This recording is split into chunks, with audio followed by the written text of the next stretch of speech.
పొడుపు కథలు.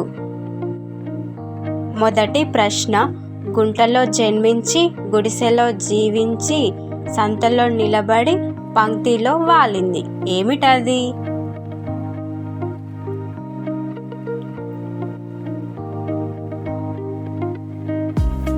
ఆన్సర్ చాప. రెండవ ప్రశ్న, చేతికి అందదు, కంటికి దొరకదు, ముక్కుకు అందును, ఏమిటది?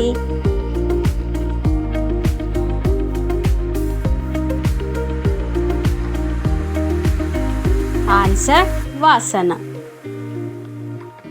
మూడవ ప్రశ్న, ఉన్నవి రెండే కాళ్ళు, రెండు తొక్కందే కదలదు, ఏమిటది?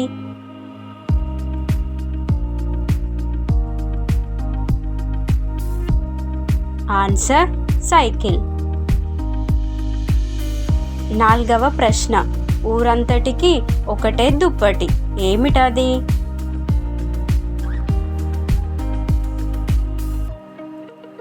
ఆన్సర్ ఆకాశం.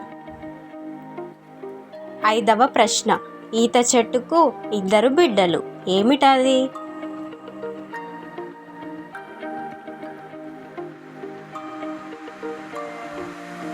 ఆన్సర్ కల్లుకుండలు.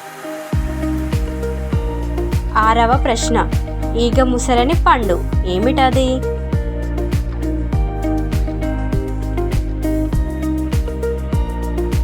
ఆన్సర్ నిప్పు.